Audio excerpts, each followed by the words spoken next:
she's so wobbly. Sean Whaley is furious. She's upset. But 100%.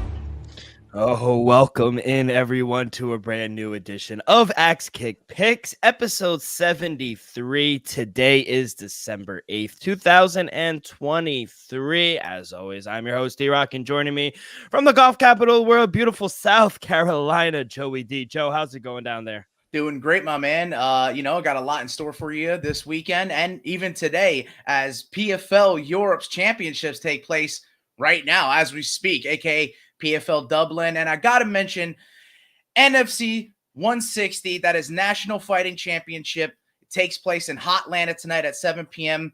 And the next Element Academy's very own Austin the Assassin Coleman does have a replacement for his professional bout. And also featured on the same card is the Academy's Josh Cook in his 5th amateur MMA bout. Let's go, boys. Yeah, good luck to the boys out there down in Hotlanta. And yeah, shout out our girl Dakota Divichitsa. She's a beast. She's going to fucking win. I think she's the biggest favorite on the card. So yeah, shout out all the fighters at PFL Europe. This is officially the last event for PFL in 2023. But yeah, Joe, like you said, got amazing episode. We'll recap last week, UFC Austin. We got BKFC 56 in Utah. We're back at the Apex UFC Vegas 83 between Sang Yadong and Chris Gutierrez. And we got Regis Progress and David Hanley down in the Bay Area this weekend. A little boxing showdown for you guys we'll take care of as well. But Joe, real quick, a little bruiser on the eye. What's going on there? Can you get into a fight down there? Oh, no. Just, things happen in live rounds, rolling around. And, yeah, I'm fine. There's nothing wrong. like everyone always says, you should see the other guy, right? But I do want to start, and I know we usually start with the UFC, and we did have a great event down in Austin. But man, I thought the weekend was owned by the King of Violence, Mike Perry, defeating the Underground King, Eddie Alvarez, by corner stoppage, round 2.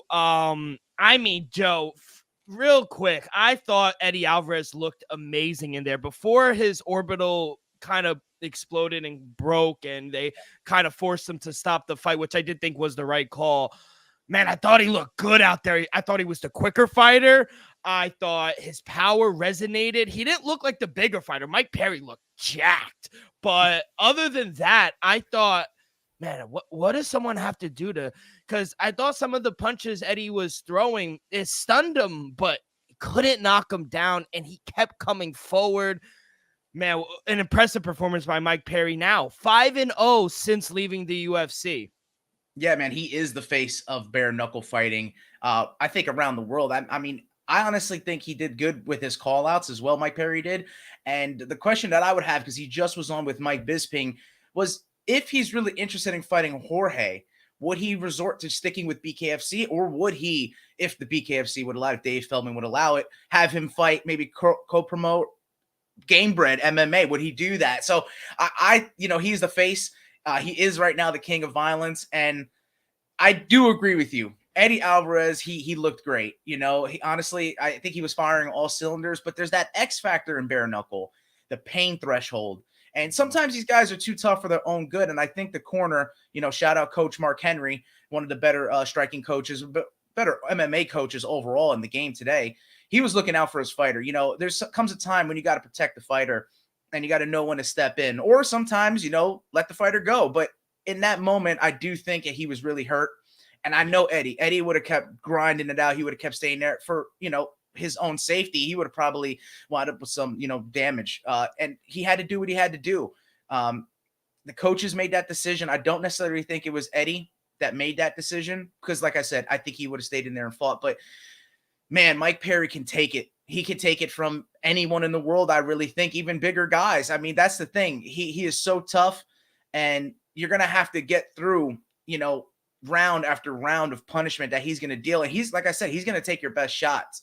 And I do think that they stole the weekend. I really do, because they are bigger names than the event that we had on the same day. But man, to see this type of violence on a Saturday night, I think everyone came to fight, and it was an impressive display. I mean, it was actually perfect last weekend because we had UFC go right into Ryan Garcia, which we could touch on in a little, but Ryan Garcia kind of escaped that fight, if I'm being honest. And then it goes from that until the later night in the early morning with it going right to BKFC. And I thought Mike Perry, he was just standing in front of those shots. And usually people don't stay up from those shots from Eddie Alvarez. And man, within 2 minutes, I like the 2-minute rounds. They go by quick. I like them getting a minute break. But man, it's so gruesome, man. You know what I mean? Like, Yeah, within minutes, they're just cut up. yeah, absolutely. It could take one shot and you get a huge cut. And I think, not to say that they already got what was theirs, because here's the thing that BKFC does, just like boxing, they give you one fee, one flat rate. It's not like a win and show bonus like the UFC does. So you're getting paid outright. There's no incentive to kind of go for the win, if you would. But obviously Eddie I'm not saying that he like quit or anything like that. I think he would have stayed in there, for the sacrifice of his own health. But man, honestly, I think, like I said, going back to the coaches making that decision, I feel like, hey, you know what? There's no need to take any unnecessary damage here. We got our money already. And let's get our fighter out of here. Let's live to see another day and live to fight another day, because Eddie, granted, he's older in the fight game, but I still feel like he has some fights left in him, and there are some good fights to make for him as well. So the future obviously is bright for Mike Perry. He can do anything he wants. But Eddie Alvarez, man, he's a legend of the sport, and we can't deny him that. 100%. And I think he's shown, even in the 4 minutes, the 2 rounds that he fought, he still has a lot left in the tank. Yes. I think there's some things to clean up on both sides, if I'm being honest. No, but absolutely. Eddie came out. He said he wants to rematch in Philly in his backyard. Dave Feltner, he came out. He said that's something we're looking at. But it kind of looked like, or kind of seemed like, from Mike Perry's corner and just him talking, he's kind of past that. He's looking for bigger fights. Man, would I love to see Gamebred versus him? Oh my god, where the fuck do I sign up? Yeah, man. But I don't think that's gonna happen. If I'm being honest, I don't think the co-promotion is going to let that happen. I don't think Dave Feltner will let that happen either. If anything, they're gonna fight at BKFC. They're not gonna fight in Gamebred MMA. Yeah, that co-promotion might be difficult.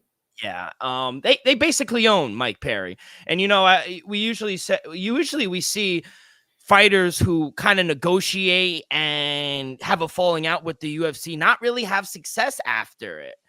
But Mike Perry, man, holy shit. Different story. He was born for this, bro. Oh my God. If there's one poster child for BKFC, it's Mike fucking Perry. Yeah, like you said, they own him, but bro, he makes them. Oh, 100% he makes them. More people watch the views. I don't know if you were looking on X, but the views that fight got compared to, no disrespect, but Arman Sarukian and Benny Dariush, BK dominated. Absolutely. And we're starting to see a lot of states what came out early in the BKFC future or in their early days and said, we would never sanction this. And now we're getting a lot of states that are sanctioning BKFC.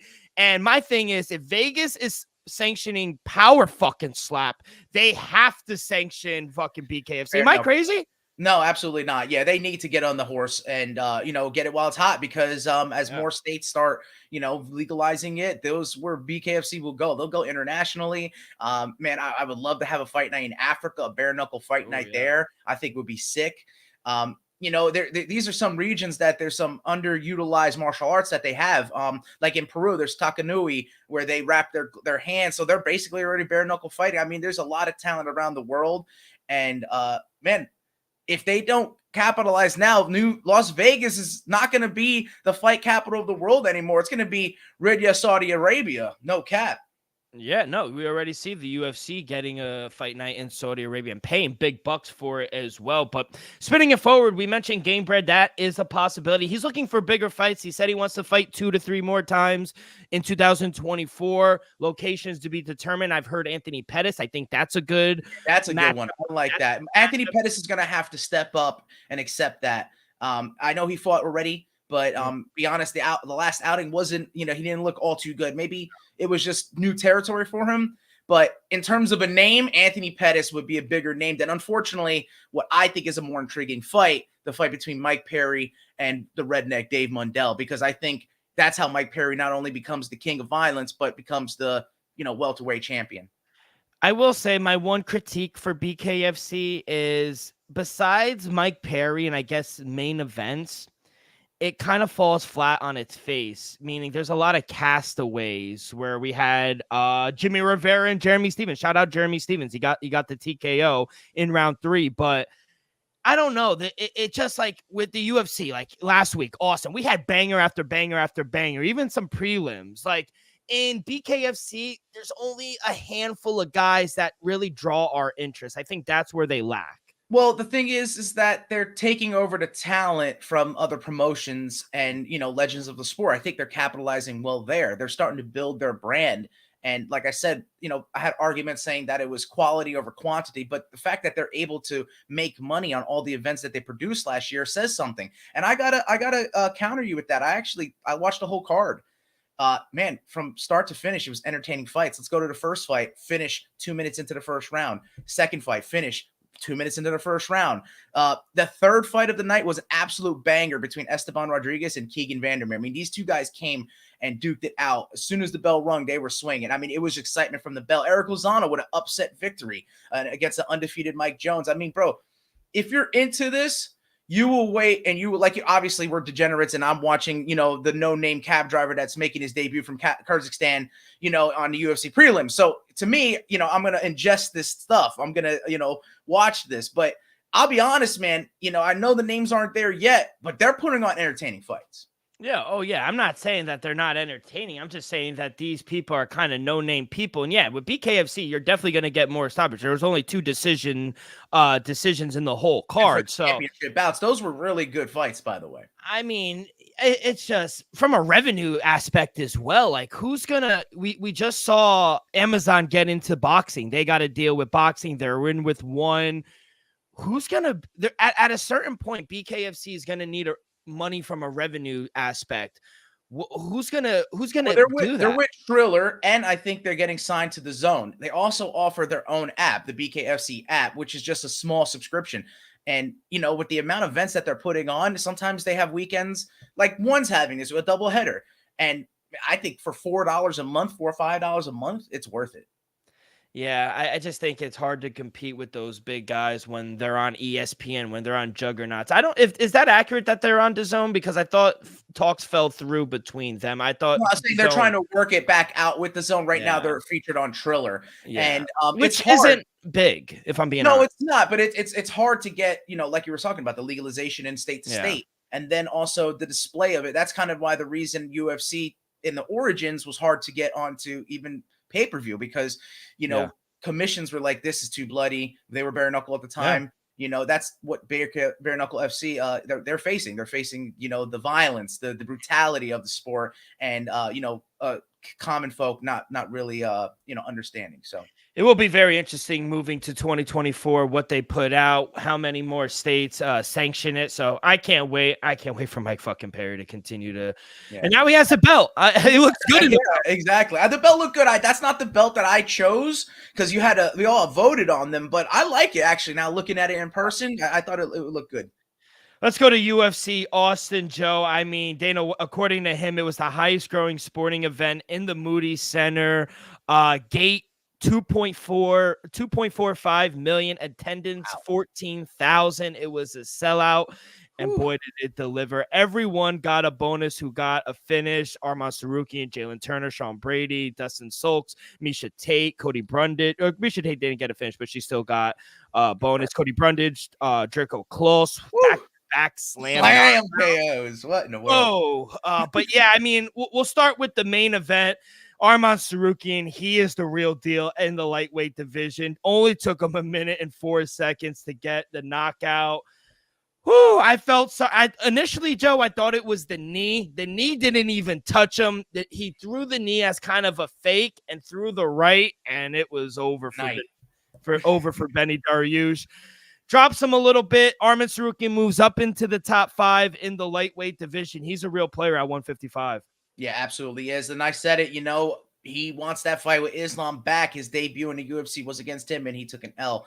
And I said, if he wants that fight, he's going to have to make a statement. And boy, did he ever. I love Benny. I think he's one of the better fighters we've ever had, more entertaining ones, and also a great guy.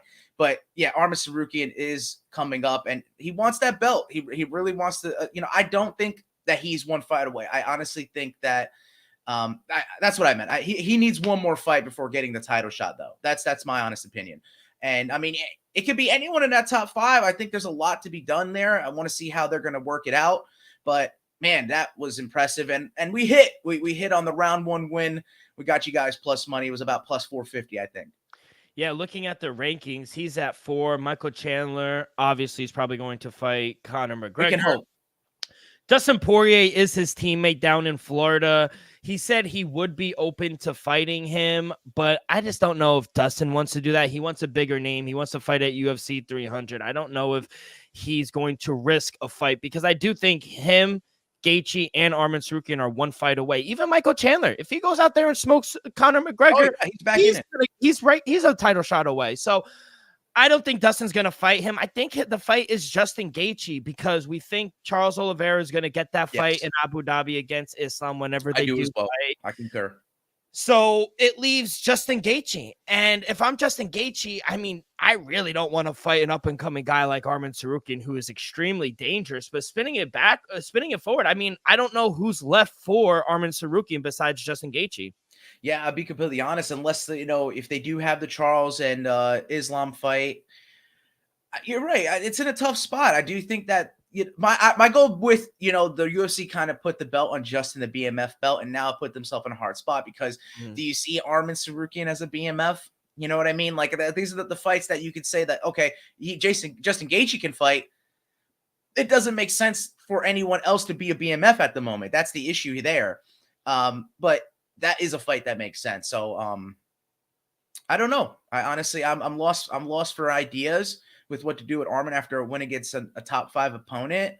I mean, if Islam goes and fights Charles and then they want to make the fight with Justin, do they do that and have Arman just fill in, like be the backup or, just have him wait for the title shot? I do think he needs one more fight. So I don't necessarily know what the UFC is going to do. Yeah, I don't think he should wait because I don't think he's in a position kind of like a Bilal Muhammad who won 9 in a row. You haven't done that. I think you are one fight away. And he did speak about fighting for the BMF. He goes, cool, I'll have 2 belts. I'll beat up Justin Gaethje and then I'll come and fight Islam and get that rematch, which I definitely think he wants by a lot. So I guess spinning on the other side, Beneil Dariush, that's 2 in a row, 2 brutal knockouts. He's down to number 7 right now, right above Rafael Fiziev and Dan Hooker, who are both kind of, trying to recover from injury.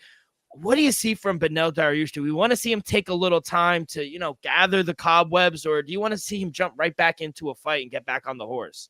Yeah, I kind of think that I want to see him chill. I do worry about 2 back-to-back first-round finishes and his, head trauma. Mm-hmm. But I saw a lot of inklings that maybe, Jalen Turner fights Benny Dariush to get up there. Both of them are coming off the fights. Obviously, one via KO, the other did not. So maybe the timetable is a little rough there. You have a push back if they do square up. But, that's how you get Jalen Turner in the top 10. You have him fight Benny Dariush because he's still a name and he's still a guy there. And he's no easy out. He's definitely a tough fight for anybody. That wasn't easy what Arman did this past Saturday. And, I do think that, he's the real deal when it comes to that. I said, I do think he wants that fight. Benny, is an unfortunate end of that. And now Jalen Turner is looking up. So I honestly think that's something that you could throw together. Yeah, performance of the night goes to the main event. And speaking of the co-main, Jalen Turner, the Tarantula, he winds up knocking out Bobby Green. He did his job, man. You can't blame Jalen Turner at all. But we all hate Kerry Hadley at the moment. I mean, we'll speak on that in a sec, but Jalen Turner is in the top 10 right now. He's at number 10. He moved up 2 spots after the knockout against King Green. I like it for Jalen Turner because I do think that's a favorable matchup, especially standing. And we've seen the recent success strikers have had against Beneil Dariush. But I don't like it for Beneil Dariush. I don't like. I just think this is like another knockout waiting to happen. I kind of want to see him take his time a little bit, but these fighters, they got a mind of their own, and sometimes they just want to get right back on the horse, kind of like Volkanovski, you know. So I wish him the best in whatever he does, but man, Jalen Turner, what a fucking performance he had against King Green. I thought we'll talk about the fight real quick. I love King Green. Don't get me wrong. I took him, but enough with the hands down, shrugging all the punches off, because that's eventually going to get to you. And I don't want to condone Kerry Hatley in his decision, but think about it like this. I thought about it over the weekend. I was thinking like maybe he kept shrugging off the hits like they were nonchalant. And I guess maybe that put it into his factor like, oh, he's eating these shots. Like they really don't hurt him.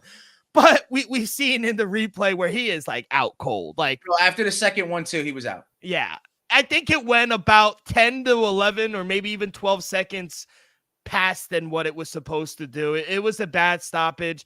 He did come back. He apologized to Bobby Green. He did try to right his wrongs in his say, but like our good friend Elvis would say, that's a fireable offense. Absolutely fireable offense. And, you're saying 15 seconds of punishment, man, and then going out again, like completely out again, bro. That's going to take not only years off Bobby Green's career, but his life, So that's something that Kerry Hatley's going to have to, live with if he has a morality at all. But, man, that was I like letting fighters go out on their shield, not like that, but like if I have somebody on the bottom and they're taking punishment, I think like 5 seconds of unanswered shot is about all I'd let go. Mm-hmm. If you're looking, you need to advance position, you need to do something. In 5 seconds, if you're eating shots and they're landing clean, I'm calling it. And that's something that I think most reps should follow. I think 5 seconds of unanswered shots is enough. So, the fact that it went almost 20 seconds of getting just battered and almost shots to the back of the head, I mean, it's not good. So I hope King Green recovers well. Yeah. And it's not Jalen Turner's fault. Once again, I gotta say that he was doing his job.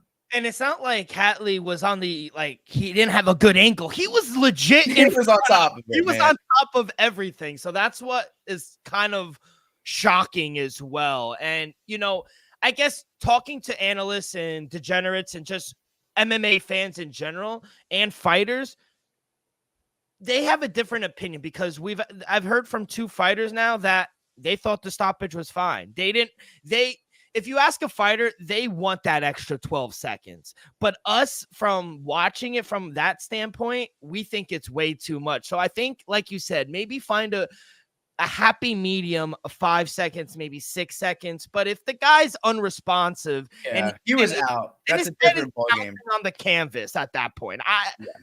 It was hard to watch. I'm honest. But yeah, like you said, it's not Jalen Turner's fault. He had to keep hitting him until he called it off. Even he said he was like, I thought he was out when I initially knocked him out, and he didn't call anything, so I wasn't gonna just walk away. He seemed shocked. Yeah, he seemed a little shocked. He's probably like hitting him, like, okay, what's going on? Shout out King Green, man. He did get up. And I don't know if you heard the audio, but when he goes back, he was like, "What happened?" Yeah, he didn't even know. So he definitely took. Those are the shots that get you, the ones you don't see. Yeah, let's go to the bantamweight. What a performance by Figueiredo, man! We got a contender, bro. Yes, he debuts at number 8 in the bantamweight division. Thank you. And Rafa only moves down a lot of. I thought it was actually an amazing performance. I scored a 30-27. I thought he won all 3 rounds. Deiveson Figueiredo. I saw some people said Rafa won the fight. I was like, I don't. Maybe I was watching something different, but. Shout out Rob Font, man. I thought the power transitioned beautifully for Deiveson Figueiredo. He looked sharper. He looked his cardio looked amazing as well. He didn't get tired in the 3rd round. And if I'm being honest, Rob Font didn't look that good. Yeah, I don't think that he was off. I just think that it was hard to deal with Figgy because, we talked about hands down. I think the style suits him well. I wish he would set up his power a little more with maybe some feints or some, jabs thrown out or some teep kicks as he's moving in. But, man, he is super powerful. I had it. You said that he won all 3. I had the 3rd round at 10-8. I really think he kind of took over that round. He was close to finishing him. He dominated in that round. So I gave it a 10-8 for Figgy, man. I mean, he looked really good. And to do it against Rob Font, you can't sleep on anyone in New England Cartel, man. They are game. They're tough outs. And he could have hurt Figgy at any moment and took over the fight, but Figgy was able to absorb shots at 135 as he wasn't at 125. So Figgy's definitely found a home. And like I said, not only is he a contender, I think he's a threat, man. I honestly think he's a threat for the belt. And he's a couple fights removed, but he just puts them together, starts winning some fights, and you might see him in a title shot at 135. It's unfortunate because we see some guys, Leon Edwards, Bilal Muhammad, he's probably my example for everything right now, but there are some guys that have to work their way to a title shot, and then there are some guys like Alex Pereira or an Ian Gary where they're fast-tracked, and rightfully so. Good on them. I think Deiveson Figueiredo is going to be fast track. If he has another dominant performance, he called out Petr Yan. If he goes out there and knocks out Petr Yan, that's a title shot after you win. You're getting a title shot. He's an ex-champion. We're not playing on the same level, as not an even playing field as like a Sang Yadong who's fighting this week or a Dominic Cruz. They're 3 to 4 fights away. Deiveson Figueiredo is not 2 fights away. I think he's 1 or 2 fights away, if that. And you said talk about his new stance. He's been working with Henry Cejudo out there in Arizona. I think it's worked wonders for him. You see it in his style, what he's been doing. Henry's a good coach now. Oh my God. He might have lost a little step in his fighting, but coaching and IQ, he's up there. There's only a certain few that I think are better at that. But yeah, big win for Deiveson Figueiredo. You like the call out though against Petr Yan? Absolutely. Like I said, that's the type of guy, even though Jan's on a skid, he's the upper echelon of bantamweight fighters in the world. And if you win decisively against him, yeah, you can get a title shot, even off a 3-fight skidded Petr Yan. We'll let's go to the welterweight division. The return of Sean Brady, man. Wow. Performance of the night, man. He just took it to Kelvin Gastelum. Gets the submission in the 3rd round. This dude must be so freaking strong. Sean Brady, right? Yeah. Oh my God. The ride out time. I want to know like how long he really controlled Kelvin Gastelum, because this is a guy, Kelvin Gastelum, who took Izzy on the brink of almost losing his title. But he was smart. He had a good game plan. He was like, I'm not going to sit up here and try to trade strikes with you, because that's just not his game. Sean Brady, ground and pound, and he had no answer. We saw on the back, Kelvin Gastelum, he really didn't improve. We know how good he is on the feet. We know how good his power is, but when he has no defense when he's on the back, what's going on with Kelvin Gastelum and just his ground game? I just don't. He's a little older, and I think 170 suits him a lot better. I don't think it was Kelvin. I think it was all Sean Brady. And just how good is Bilal Muhammad? You know what I'm saying? Like, shout out Bully B, your boy. I mean, yeah, he did going back to that fight, he did what he needed to. And I think he might have felt Sean Brady in a couple of like clinch exchanges. He knew, now that's the IQ of Bilal Muhammad. He knew stay clear of the grappling exchanges and keep him on the distance, feints, jabs. And that's why he picked them apart, because I don't think Sean Brady is as, gifted striking. I think he has knockout power, and I think he could stand up with most of them, but I think his bread and butter is that grappling, that wrestling, and that jiu-jitsu, man. Sean Brady's the truth when it comes to that. And like I said, his X factor is the strength. I just think he absolutely manhandled Kelvin Gastelum. And I think if you go back in the 1st round, remnants. Now, obviously different, but Khabib, when he would get people down, people were like drowning. Literally, those would take you into waters and drown you. I think that's what happened. Sean Brady literally drowned Kelvin Gastelum. Yeah, it's very unfortunate what happened to Kelvin Gastelum. And I just don't think he's kind of improved. Like, he hasn't worked on his ground game at all. And when you go up against a guy like Sean Brady, who's just an absolute killer on the ground, you're going to get worked. And that's literally what happened. So great return, over a year and a half return for Kelvin Gastelum, for Sean Brady, gets the win. He moves up 2 spots. He's now number 7th in that welterweight division, and he's hunting for blood. I don't really know what's next for him. Stephen Wonderboy Thompson, he fights next week. Shavkat Rakhmonov, he fights next week. Gilbert Burns looks like he's getting a fight. Colby Covington's fighting next week. Bully B is waiting for a title shot. I really don't know for Sean Brady, if I'm being honest. I know we called out Ian Machado Gary. We'll see what happens this weekend. He's going up against Vicente Luque, but I think he's stylistically, that's a very good matchup for Sean Brady. And I think he could, if Ian Gary gets past Vicente Luque, you like this fight for Ian Gary taking on Sean Brady? No, I honestly don't. I don't think that's a fight to make at all. I don't think they come close to fighting. I honestly think you kind of keep them clear. Jack Della Maddalena, another rising star in that division. Shavkat. I mean, man, there's a lot of new names in the welterweight division. It's looking brutal in there, man. I'll say real quick before you go, JDM, 3 named Jack. It was on the news segment, but he's probably scheduled to fight Gilbert Burns, 299 in March. Wow. Okay, all right, awesome. I'm just saying that these guys aren't going to cross paths this soon. That's what I'm thinking. The UFC is going to keep them all clear from one another. Looking, Shavkat at the top 5 right now. I think he's probably closer to a title shot than Ian Gary. He's probably, even though Sean Brady's ranked higher than Ian Gary, I think Ian Gary is closer to a title shot than Sean Brady. Oh, and then I would probably just based off it, Sean Brady and then 3 named Jack. I honestly think that's how it would go. But like I said, they're going to steer clear of each other. If they match them up, I'll be hyped because I think they're great fights. They're just early in their careers right now, and I think you have a lot of potential between a lot of them.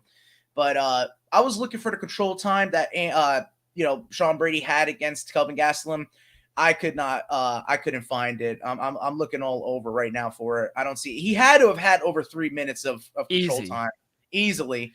I would go on to saying he had at least a round of it, which is 5 minutes in total of the 3 rounds. So I mean, he totally dominated. Yeah, dominated. Unfortunately, our boy Clay Guida didn't get there, but man, what a fucking gangster this guy is, Clay Guida. At age 40, his pace, and just to get up in the face of Joaquim Silva for all 3 rounds. And I know I took Clay Guida, but unanimous decision, Clay definitely won a round or 2. I thought it was a split decision. I did think Clay Guida took his foot off the gas just a tad in that 3rd round. But man, nothing but respect. He's a fucking gangster. He's a pioneer in this sport. And I get so jacked up for fucking Clay Guida every time. Yeah, brother. And exactly that. His brother smacking him on the walk-in. I mean, it's just the stuff of legends. And you said it all, man. I have nothing more to add. I will say the brother is getting a little slower slapping him. He's been 40 professional fights.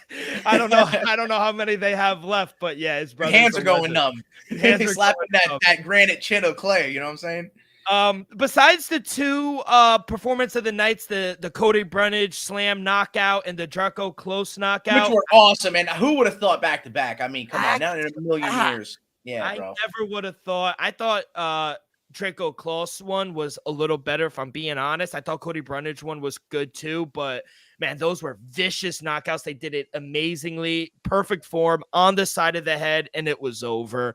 Yeah, brother. 2 come from behind victories prior to that with Rodolfo Bellato and Jared Gooden. Both were like getting beat up, and they came back, man.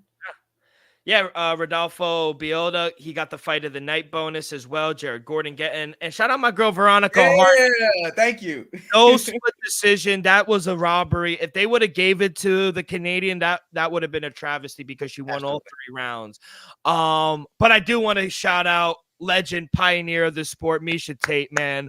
Holy shit, what a fucking performance. She looked good. You want to talk about 10-8 rounds? I thought she scored 2 10-8 rounds before submitting Avila. Man, everyone was calling for her, retire, you're not the same. Yeah. Cool. Like Miesha Tate, man, what a fucking performance. She looks like she's 27 in there. Her head space looks much clearer. I think the ground game looked fantastic. I'm just lost the words in the performance of Miesha Tate. I did not expect that from her. Yeah. I said she was a fresher fighter. I think in age, she might be a little older than her opponent was, Julia Avila, but she's fought more recent. It's crazy. Julia Avila had a 2-year layoff. It might have been a good, matchup for Miesha Tate. I think it's interesting as she's gotten older, which does happen to a lot of fighters. They tend to get better technically with their stand-up, and she's always had wrestling and she's always had good jiu-jitsu. But, if she could, not that she's going to get hit too hard, but if she could keep her chin together and she could be sound defensively, she can always rely on her jiu-jitsu, always rely on her wrestling.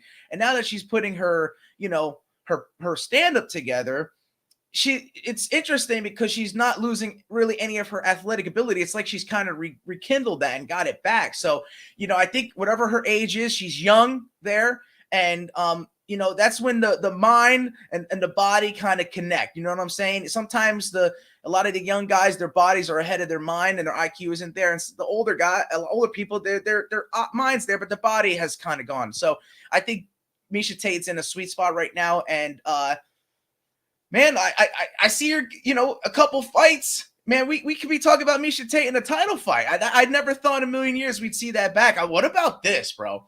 What about Ronda Rousey makes her return against Miesha Tate for the Bantamweight Championship? A lot of people have speculated that, and they shut down the rumors. I don't think Ronda's gonna come. No, I know. I'm just having fun. Yeah, and that would be a fucking amazing. It would sell. It would sell. My God, in heartbeat. The numbers that they would do is crazy if Ronda came back. But credit Miesha Tate in that bantamweight division. We don't have a champion right now. We will in a few weeks between Raquel Pennington and Mayra Bueno Silva. But you got some characters up there. Yana Santos. You have Holly Holmes, Irina Aldana, who's off a loss. Caitlin Vieta. Like there are some good fights in the bantamweight division. We don't have a champion yet.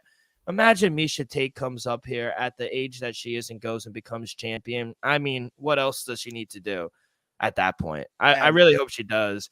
But yeah, amazing UFC Austin. The UFC is definitely going to come back there. I mean, the crowd was amazing. Yeah, I think Texas was hungry for the fights. That's why they did such a gate. They did.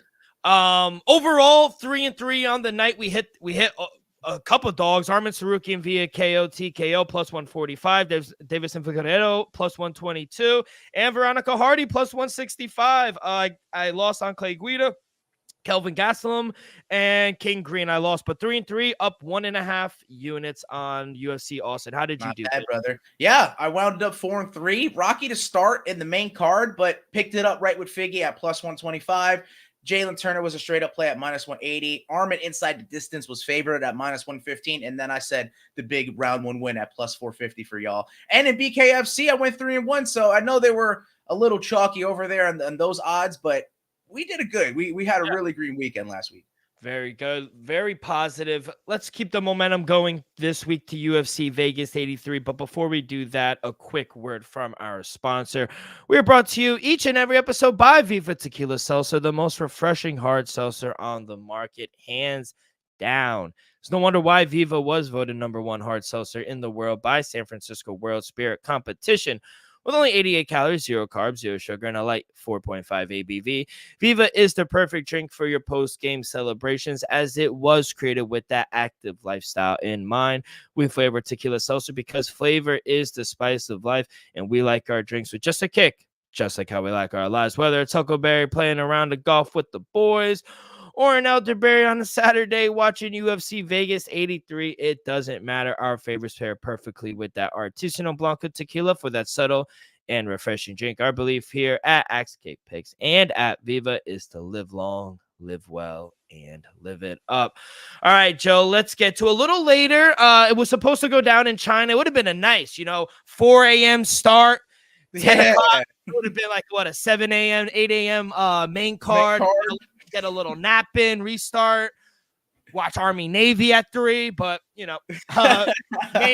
prelim start at 7 p.m., main card 10 p.m. So it's going to be a late one. Headlined by bantamweights Sang Yadong and Chris Gutierrez. But Joe, I will kick it off to you, kid. Yes, brother. So we are here for UFC Vegas 83, and we'll kick it off with the first bout. I don't have anything in it, but it's Ryan Dos Santos taking on Talita Alencar, Brazilian Jiu-Jitsu black belt and world champion. So I'm expecting a lot of grappling if she can use her game here, but I don't have a play, and that would be Talita Alencar. I would lean. And my first play of the evening will be in the next fight, because I have Tatsuro Taira taking on Carlos Hernandez, and I'm getting you guys on the board early because this, I feel like, is a lock. I'm taking Taira via submission at plus 115. You can see how favored it is. A couple of fights before, he's won via decision, but if you look at it, that submission's always live with him. If he could stand on the feet and maybe showcase some of his stand-up, I would be impressed to see that, but I'm not expecting a knockout. If he could find a way to hurt him and drop him, I do think he would resort to choking him out. So I like Tatsuro Taira here. I think he's the lock, but I think via submission is so live. Plus 115 is some decent odds to start, you guys. So that's the second bout of the evening. I'm going to get right into the third. Stephanie Egger, Switzerland's own, taking on Luana Santos. I think you mentioned Luana Santos has missed weight. I don't have a play in this one, but I find it to be an interesting women's matchup at 135. I got the next fight here. Man, this boy's a dog, and this fight should have happened last week, if you recall. It was Steve Garcia taking on Melquizal Costa.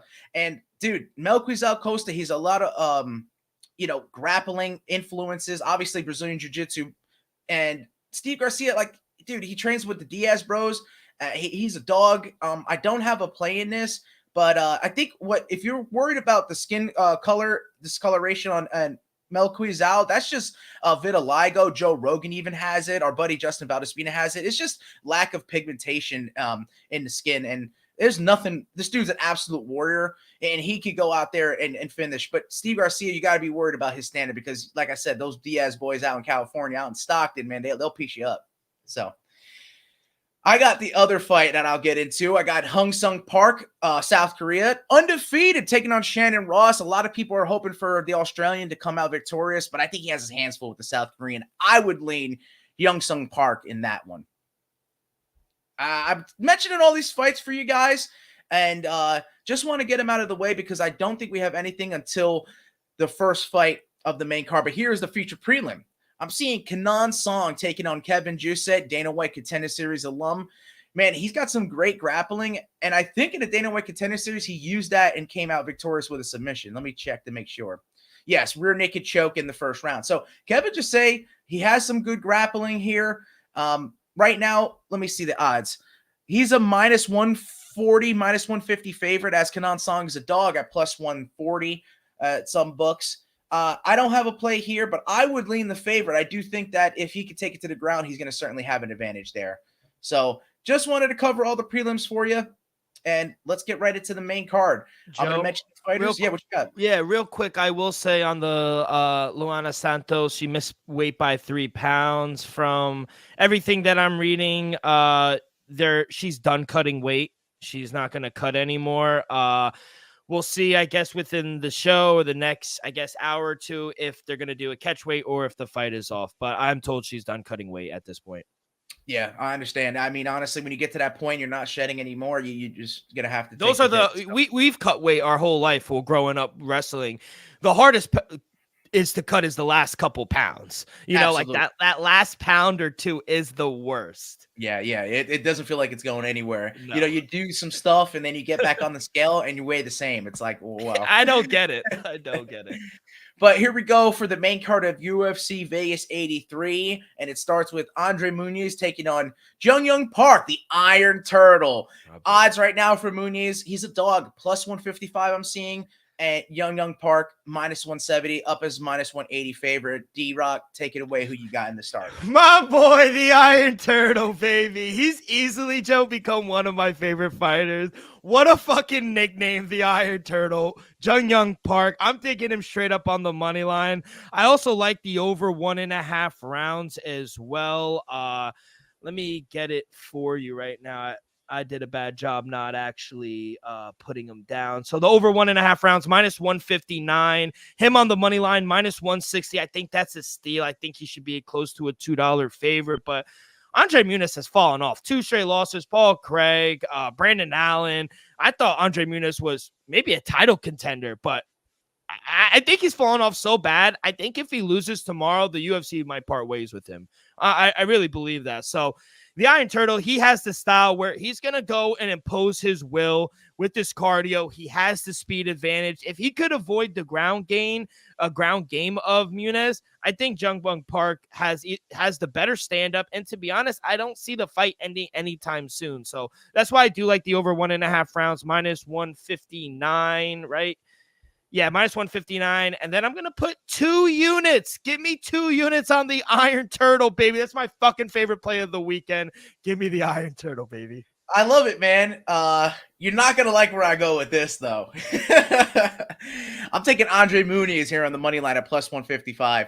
Right now, he's hot. The Iron Turtle is. And I think we love him as fans.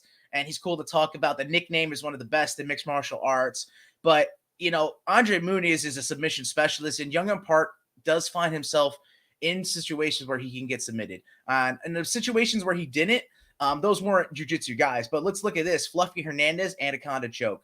Let's look at Shavkat Rakhmonov, rear naked choke. So he's got some submission losses, and Andre Muniz is a submission specialist. I think what he tried to do is get outside of his game and try to stand and bang with who is a super skilled middleweight in Brendan Allen. We all saw that when he fought Paul Craig. And then Paul Craig comes out in the middleweight debut, and he looks like a world beater. We know how it went down when they two fought, and MMA Matt doesn't always equate. But, man, I got to go with the dog here. I think that if Young Park doesn't, play his game and kind of grind him out, maybe start pushing him against the fence, clinch work, and starts like butchering him on the feet, man, Andre Muniz can submit him from the bottom. He can submit him from the top. So I'm going to say that he's live here, and I'm going to take him at plus 155. That's Andre Muniz. We're on the opposite side, brother. I can't wait till Iron Turtle knocks him out. I can't fucking wait. I'll be honest. I do think. You mentioned two killers. Like Anthony Hernandez and we Shavkat Rakhmonov, we don't even need to mention. He's a fight away from the title. He lost to killers. Like Brandon Allen lost to Paul Craig. Like, let's be honest now. Paul Craig's not the best. His golden days are past him. And Brandon Allen's a fight or two away from a title as well. Oh, absolutely. Yeah. So I don't know. It's a stretch. It's a stretch. It is. I like being on the opposite side of you, my man. May the best man win in that one, brother, because anything can happen.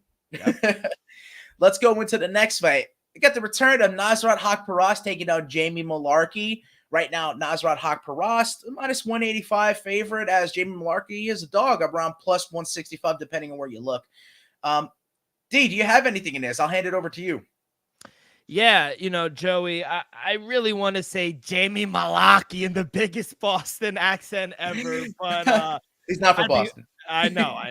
It's just his name just is flowing out in a Boston accent. I'd be obnoxious if I had John Anik's tone. I'm actually going to take Nasrat Haqparast to win via decision, plus 110. Mullarkey, he's not an easy guy to put away. He has a granite chin. I see a lot of standing up back and forth going on in this fight. Even the fight to go the distance, I think that's kind of, a safe bet. Fight to go the distance is at minus 186, but I think Nasrat Haqparast has more ways to win. I think he's a little better on the feet. I'm going to take him via decision at plus 110. Hey, I like that, man. I think that's definitely a live play. Jamie Mullarkey's tough. He's tough as nails. He might be too tough for his own good, as we like to say. But going back real quick with the Iron Turtle, you said that via decision is possible, because that's how I was seeing it too. I do think his way of victory is TKO or decision, as opposed to Muniz via submission, even though I played him straight up. But in this one, I do think that, I know you went decision. I do think that these guys could be fight of the night. They war of attrition. They wear their heart in their sleeve, man. Two warriors here. And I do see someone getting finished here. I'm going to pick a side and play it straight up on the money line, which is Nasrat Haqparast at minus 185. A little chalky. If you want to, maybe see that he gets it done, I don't necessarily think inside the distance. I think you might be I think you want to be a little more specific. I think you'd want to pick Haqparast via KO, TKO. I think you're going to get some plus value on that. But playing him straight up on the money line is a little chalk. I just feel like it's a safe bet. So let's go into the next fight. And I know you're getting hyped for this one, my man. We got Sue Mudajiri getting a last-minute replacement, an absolute vet of this weight class, Tim Elliott. And, boy, I don't know which way to look at this one. Right now, Sue Mudajiri, a dog, plus 115. And Tim Elliott, a last-minute replacement, is a favorite at minus 130. D, take it away. Oh, yeah. Going right back to the well with this one, Joe. Give me our boy, Timmy Elliott. He's taking this fight on short notice, like you said. Sue Mudajiri, he's a good fighter, but he does nothing on his back. Kind of like Kelvin Gastelum. If he doesn't land that big knockout punch, he's pretty much in defensive mode the whole fight. Elliott, he's become more of a composed fighter where he's not as wild as he once was. And I think I think he makes this into a grappling match. And let's not forget, he was up on the scorecards in his last fight against Muhammad Makayev before he got submitted. So I think this is a great spot. It's a smaller cage. I think he turns this into a grappling match. And I just think this is a good spot for him to get back on the win column. So give me Timmy Elliott straight up on the money line, -125. I think the line is correct. Not bad play. Tim Elliott's definitely going to have to play his game in this one, as the only losses the Tibetan Eagle has in his career are submissions. So I think Tim Elliott via submission is a live play if you would, but that's not where I'm going. I'm going with Sue Mudaerji here, +115 on the money line. 81% of his victories have come via KO, TKO, and he does have some victories via submission himself with decision wins thrown in. So I like it. I think if he plays this game, I don't think Tim Elliott is as skillful on the feet as he is on the ground. So I think it's a clash of styles. I think if you get what you want and Tim Elliott can secure the takedown and play his game, he very well could finish it on the ground or win on the judges' scorecards dominantly. But I'm fearful that he gets caught coming after our fight so soon. Sue Mudaerji could do it. He's very dangerous, very explosive. I'm looking for fireworks in this one, but I'll take Sue Mudaerji as a dog at +115. So once again, on opposite sides, my man, I'm seeing a trend here. I think we're on the same side for only one so far. So let's get into the co-main event. And, man, respect to the last-minute replacements here. And it's another one. Anthony Smith, Lionheart, baby. He's stepping in on short notice. A dog around +200 I'm seeing right now. And Khalil Roundtree a favorite at -200. So two different sides. I don't have anything yet. Dylan, I'm going to pass it to you. I want to hear what you got in this co-main event. Yeah, I don't think the short notice fight taking it is really going to affect Anthony Smith. You know, he's always training, he's always in shape, and I do think this is a tough fight for him. Khalil Roundtree Jr. is a savage. Mr. Apex, last 4 fights have been at the Apex. He's very dangerous, very violent. But if Smith can stay away from the power and use the cage, like I said, like Hackbrat and Tim Elliott, smaller cage, use his jiu-jitsu along the cage, get this fight to the ground, I think he's live. Avoid those leg kicks. Khalil is nowhere near a black belt. Anthony will dominate a grappling on the floor. So I think he's smart enough to get this fight on the ground. He's not going to trade and bang with Khalil Roundtree. He's too smart for that. Based on pure value, give me Lionheart, baby. I'm going with the dog. Give me Anthony Smith at +190. I like that play. And I think you're right. He's going to have to implement some grappling. And, you know, he's very tricky. You know, he's very slick when it comes to his submissions. So he can throw up an attempt and he can absolutely secure it. He's also a bigger guy. Khalil Roundtree's a little smaller in that weight class, even though he fought at heavyweight. You know what I mean? But I just think that we have unlocked a new Khalil Roundtree. I really do. I think his viciousness is on a new level. And I think, you know, Anthony Smith, he's a dog. He protects his family. We were there live for Charlotte when he said Johnny Walker was the one who attacked his family. So I don't necessarily think that you could say that Anthony Smith isn't tough or there's something going on upstairs, but I just think that he's a little too nice, if you would. You know what I mean? Like Anthony Smith is just a little too nice. And I feel like Khalil Roundtree has flipped the switch, man. And if he doesn't kind of play that game of being too nice, I think he goes in there and lives to his name, the Warhorse, man, because he's been absolutely vicious. Body kicks, overhand rights. I mean, that push oblique kick that he did to Modestas Bukakas. I mean, Khalil Roundtree is vicious if he turns it on. I'm just thinking that he does here. And, you know, he was expecting the fight already. Anthony Smith is coming on short notice. Whether you think that's an advantage or not, I digress. But I'm taking on the chocolate again, Roundtree at -195, because he could get the job at done inside the distance, but a lot of Anthony Smith fights do go the distance. So I don't know what to expect. I'm just going to take the chalk on this one. So we've made it, D. We've made it all the way to the main event of UFC Vegas 83, taking place in the Apex. Song Yadong takes on Chris Gutierrez. And, man, I think it's going to be fireworks. I really do. I don't think people are really expecting a lot from Chris Gutierrez. I think he's being slept on in this one. So, D, what do you got, my man? Yeah, I like Song Yadong, man. I really do. Team Alpha Male out there in Sacramento. I think the line is a little crazy to me, though. It's a little wide. I agree. Chris Gutierrez is a good fighter, durable. But another guy, if you put him on his back, he doesn't really have that much to offer. Going up against Song Yadong, who's aggressive. He likes to push the pace. He has to try to keep the distance with those leg kicks, though. I really think those leg kicks could be a problem. Easier said than done, obviously, but I do think this is a showcase fight for Song Yadong to elevate him in this division. I do think he's better everywhere. I think Chris Gutierrez is a little too slow with his striking, but I think he is tough enough to last a few rounds. So official play, no side. I'm going to go over 3.5. Over 3.5 rounds at -152. No side. You're just taking the over. Yep, over 3.5 rounds. Yeah, I like that, man. I did take a side. It's very chalky. I like Song Yadong to get it done, whether it's inside the distance or via decision, because I do think that, he's going to show some dominance with the damage. I do think he's a lot more powerful, but he has to worry about the leg kicks. He's going to have to check them or catch them and try to take it to the ground. I think a lot of people are expecting Song Yadong to get the finish, but I like your play of not picking side and taking the over, because I think it's a decision fight either way. It's depending on where you lean. You're going to get some good value if you take Song Yadong via decision, and you're going to get especially good value if you take Chris Gutierrez via decision. I think it just comes down to who's going to play their game more. If you're going to get a boxing fight more, Song Yadong has better boxing.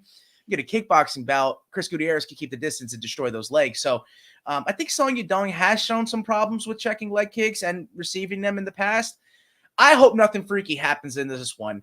I'm trying to set up a little parlay because I took a lot of chalk here. Now looking back at it, I took Hawk Paras -185. I took Roundtree -195, and I'm going to take Song at -350 on the money line. So right now, with all that being said, I'm seeing odds of what would be a 3-leg parlay. It's doing it live for you guys right now. +178.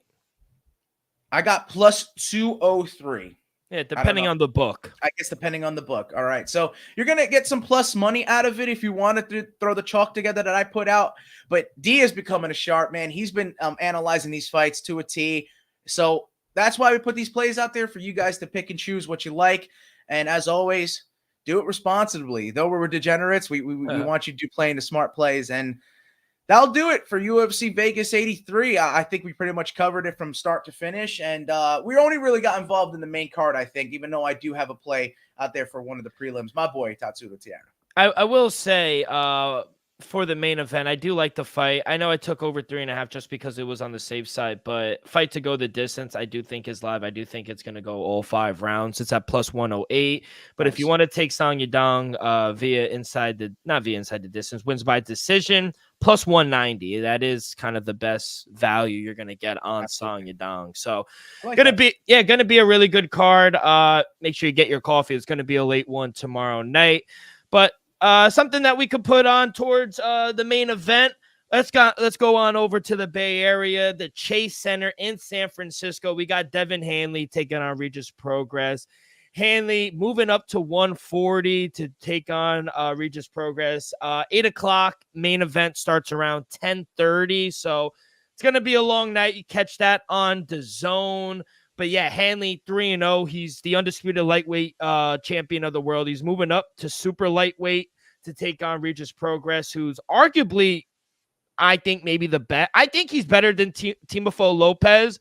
But regardless, if you have Timofey Lopez ahead of him, I think they're 1 and 2. So I think David Hanley moving on up is going to, he outpointed Lomachenko in his last fight when Arguably, yes, I will say arguably. Regis Progress, he escaped. Let's not forget, he barely won his last fight a couple months ago. So we'll see. It's going to be an amazing fight. I'm only going to touch the main event this fight. Anything on the card that you like, Joe, or anything? No, honestly, no, I haven't really seen anything to pique my interest. We can go into the main event and break it down if you want. Yeah, lead us off, kid. What do you got? Yeah, brother, I'm going to take via decision. That's Devin Haney at -260. Super chalky, but I really don't see any other way with this fight. Though Regis Progress, southpaw, powerful on the left side. Devin Haney leaves his left side open, which, he's going to have to start going away from his game, Regis Progress, and kind of check in with the right side. So I feel like Haney's going to outpoint him, man. His footwork's great. I do think, as arguable as the win against Vasily Lomachenko was, I think you get better from a fight like that. As Regis, you said, barely got out unscathed in his previous fight against kind of a no-name. Man, Vasily Lomachenko is as good as it gets, and David Haney came out victorious with that one. So I think the momentum's in his favor. I think he's learned a lot in the previous fight. I've been seeing him work on the power bags and the heavy bags. He looks like he's working on his power. I don't necessarily think he gets Regis Prograis. I think he needs to stay away from the power of Regis Prograis, especially that he's moving up to a weight class that Regis Prograis knows all too well. He's been all but, I think, 3 in his career at 140. So Devin Haney moving up, be a smaller guy. He's going to have to work kind of like Shakur Stevenson did and just outpoint his opponent. And I think that's why the play for me was via decision at minus 260. Now, if you have any books that could go with a specific decision, if you're confident that he'll win unanimously, you might get better odds because some books do that.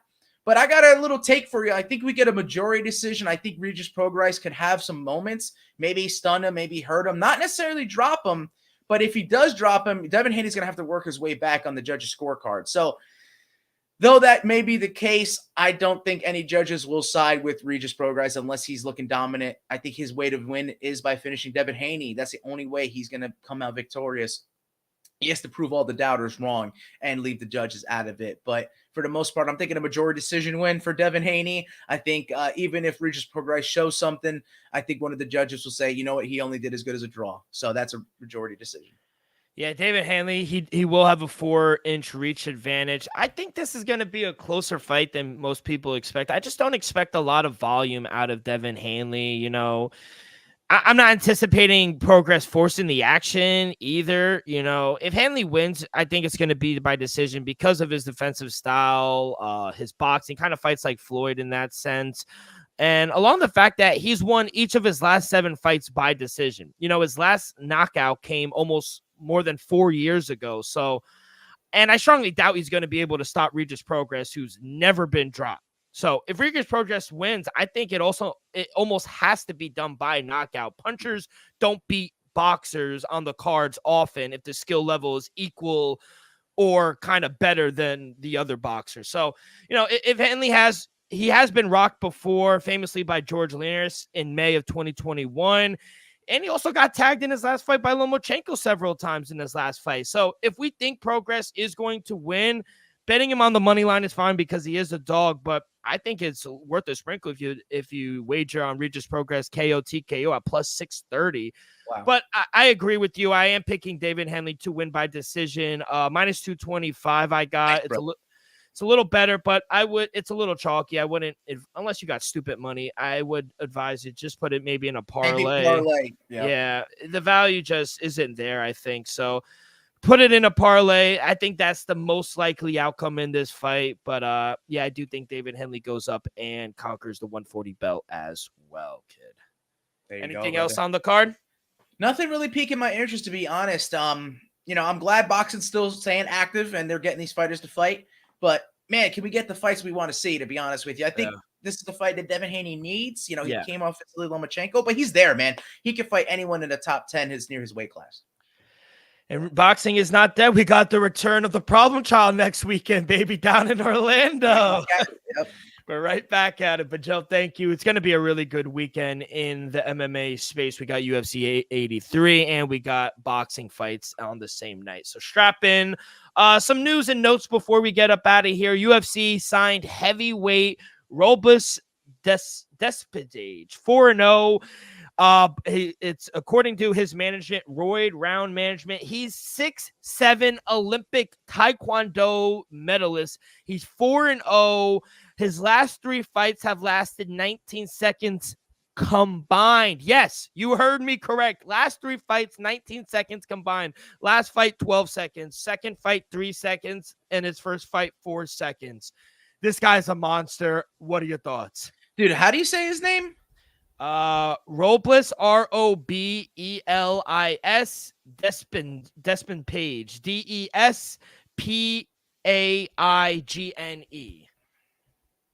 Bro, I'm not getting anything for him. What in the world? Oh, I'll be honest. I'm trying to. I wanted to say his name right, but it doesn't matter. At the end of the day, it looks like he doesn't have any takedown defense whatsoever. But he looks absolutely vicious when it comes to his stand-up. Obviously, being a medalist in Taekwondo, he's going to have an advantage, especially spinning attacks. But, you know, with mixed martial arts, spinning attacks can leave you exposed. And if he fights any wrestlers, obviously he's going to have the advantage on the feet. But he better not let it get to the ground because he's going to be in a whole different world. So you think so? Yeah, I mean, we've seen successful guys. You know, look at Alex Pereira. You know, he really doesn't even have that much wrestling. DC was just on with Joe Rogan. He was explaining it. it's amazing to see what he's done with as little wrestling as he has. So it's absolutely possible for you to get, to take them down. You're going to have to go through the stand-up, and that's the issue. He's going to knock you out before you get there. So, Joe, why don't you check Twitter real quick, because I did just at you in his thing. It shows him a picture, his knockouts. I mean, to stand and bang with this guy, I don't think a lot of heavyweights want this right now, kid. Look, you tagged me? Yeah, I tagged you in it. You got it? Here we go, coming through. Now, how would you pronounce his name? Robelis Depagnane. Depagnane. There you go. Depagnane. He's a monster. Yeah, bro, he's massive. 6'7". Yes. He's 6'7". Cuban. Yes. Yeah, Cuban he has missile. such a French name. Robelis Depagnane. I got to work on that one. Give me some time. I'll get back to you. Yeah, we're good. Also, Sean Brady, we mentioned him earlier in the show. He was on the MMA Hour with Ariel Helwani. He said he's here in UFC, is going to Atlantic City, baby, March 30th, and he would like to make his return on that card. He said that's a big enough break. He could enjoy the holidays with his families, get back into training camp. That seems like a great headliner. Philly guy, AC's right there. If it happens, you got to come and fly down. I was going to say, I'll meet you in AC. I'm flying right direct. Yeah, AC does have a airport. Yeah. Shout out them. But yeah, I can't wait if that is true. Some news. Giga Jacasey is out of his UFC 296 bout. Tore his groin. Versus Josh Emmett. With Marab, if I remember correctly. Yeah, I do think it was Marab, but it's awful. Hopefully speedy recovery. But shout out Bryce Mitchell. He's coming in there with the Bible. He will take on Josh Emmett, UFC 296. You like this fight for Bryce Mitchell? Yeah, absolutely. He can get it done. Josh Emmett has some good wrestling as well. But Bryce Mitchell, being as awkward as he is, he could find a way to take your back or, line up on top or some, precarious position. So yeah, Bryce Mitchell on short notice can absolutely get it done. But Josh Emmett could sleep him too. We've seen what happened with Bryce Mitchell against Ilia Topuria. So. 50K Dan Ige will take on Lerone Murphy, UFC Vegas 86 on February 10th. I love this matchup for both fighters, kid. What do you think? Absolutely. Early lean Lerone Murphy via decision. Yes, he always goes to decision, but he is super talented. Oh my God, yeah, bro, he is super talented. And in the wins that he wins on the judges' scorecards, they're dominant, man. You can't take anything away from a very technical fighter, a guy who can do it all. I think he's been training mixed martial arts his entire career, his entire life. He's like one of those new breed guys that hasn't really had a discipline. They've just been training the sport of mixed martial arts since the beginning. So, and I did mention Muhammad Mukayev. He has a fight against Alex Perez at UFC Saudi Arabia, March 2nd. About time. You like that fight? Alex Perez hasn't been. I mean, you look at look at his pages. I mean, he hasn't fought in how long? Cancel. Yeah. So, my dark horse of being the champion for 2024 at the 125-pound division, as much as I like Alexander Pantoja, is Muhammad Mukayev. Man, someone's going to have to answer that. Wrestling as a lighter weight class is not having to deal with as much power. Grappling matters a lot at 125, and the dude's the best at it. So I have him as my dark horse to be the champion at the end of 2024, Muhammad Mukayev. I can't wait for that, kid. And let's go to the women's flyweight division. They go from Saudi Arabia all the way down into 305, UFC 299. Got a top 10 showdown in the women's weight class. Caitlin Chikagi will take on my girl, Macy Barber. Give me Macy Barber. Caitlin Chikagian. Yeah, against Macy the Future Barber. It's not the future anymore. It's the now. It's the present. Yeah. She's a gift. Dude, Caitlin Chikagian, she finds a way to win on the judges' scorecards a lot. If she plays her game, she's never been submitted before. So I think Macy Barber has been pushing it. She's putting pedal to the metal, and she's trying to get girls out of there. She's been finishing her opponents. So I'll be with you. I think Macy Barber could get it done, and that proves that she is here, and she is now, man. If she could finish Caitlin Chikagian, who's constantly competed for the belt, I think that's a feather in her cap, and she's on her way to a title. That is Macy Barber.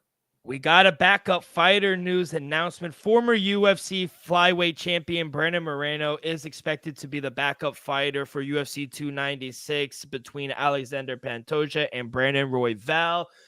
You like that? Yeah, I don't see anyone else to be a replacement Yeah. fighter. Who's saying he's got Dana White privilege? But tell me anything else that makes sense. Who's really deserving to be a backup fighter just in case anything happens with those smaller guys? I don't think we're going to get him in there. I do think we get the second fight, the rematch between Alexander Pantoja and Brandon Royval. I think Royval's live too, if you want me to mention on that. I know we're going to get into it, but man, I think he is great on the ground. His back, he could throw up submissions like anybody. And, he really would have been on a win streak if it wasn't for that freak injury last out. So Brandon Royval, like I said, Pantoja is one of my favorite fighters in the roster. Man, Royval is a dog and he's live as can be. Man, that flyweight division's interesting. I'm glad they never got away from it and that they're keeping it strong because, like I mentioned, Mokaev, Manel Cap, you name it, there's killers in that 125-pound division.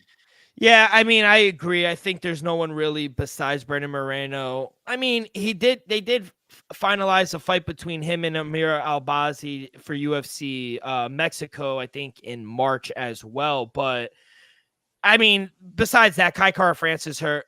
Matus Nikolai, I don't know. And Manel Cap is one fight away. But yeah, I think that is the right call, getting Brandon Moreno to be the backup fighter. Like I said earlier in this show, we got a welterweight banger in the works. 3-name Jack Della Maddalena versus Gilbert Burns is reportedly in the works. Not finalized, yes, but it's on the verge of being signed. UFC 299 down in Miami. Do you like this matchup for both fighters? I do. Gilbert Burns could definitely get on the right track with a win against 3-name Jack, but Jack Della Maddalena looks like the real deal, bro. He puts the combination so well. I haven't really seen him in bad positions. He doesn't find himself there too often. And we know Gilbert Burns, world champion jiu-jitsu artist, player. I think, as much as Gilbert Burns likes to stand and bang, I think for him to win this, he needs to find a path of least resistance, and that would be getting it to the ground and dominating in positions and possibly submitting him. So that's the game he's going to have to play in this. Otherwise, JDM, Jack Della Maddalena, 3-name Jack, may piece him up on the feet. Yeah, I agree. I've only seen 3-name Jack literally in one bad fight, and it was on a short notice against really a no-name person that took him to a split decision. But other than that, Basil Hafez is tough as hell, man. He 100%. Killer, so that was a tough fight on the last minute. It literally like 2-day notice. So some interesting news out of 297. Jan Blachowicz, our Polish power friend, is out with his rematch against Alexander Rakic. Rakic, he's called for Yuri Prohaska to step in. Shout out my boy Yuri right here. They called him to step in for 297 in Canada, January 20th. Yuri responded on X and asked for February or March. Alec Rakic, he's agreed to fight Yuri Prohaska at 298 in Anaheim on February 17th.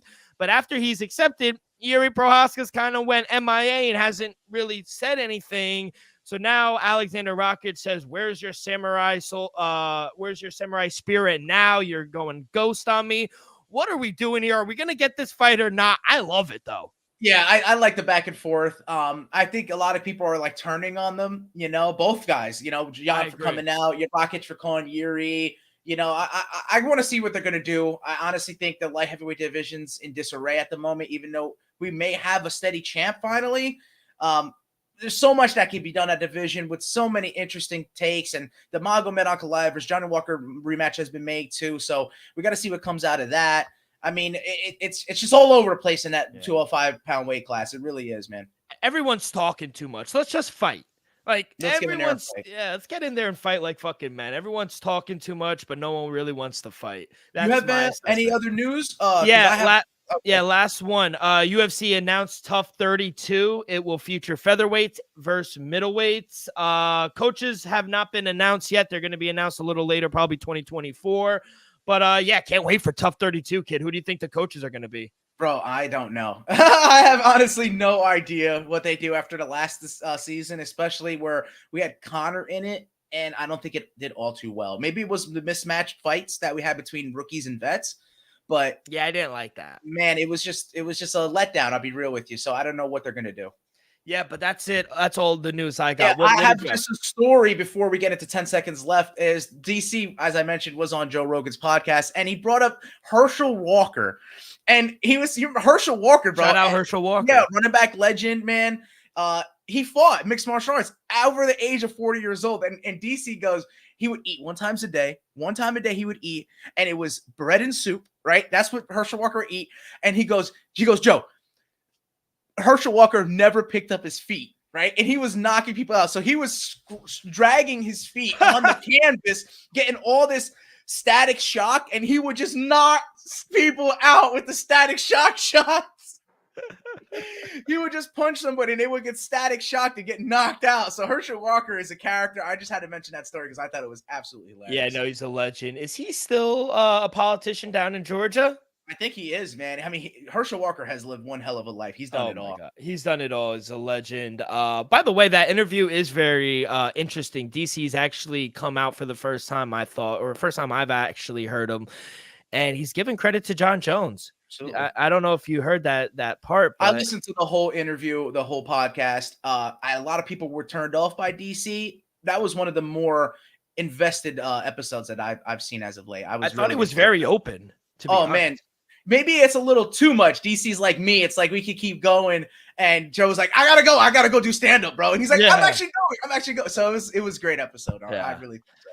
But Joe, that is it. 10 seconds left. You're gonna take tonight's one action, right? What do you got? Yeah, I know we're working reverse a little, but one Fight Night 17 is tonight. You know, we got a 3-pack for you. Roman Kriklia is taking on Alex Roberts, going with the champ, minus 530.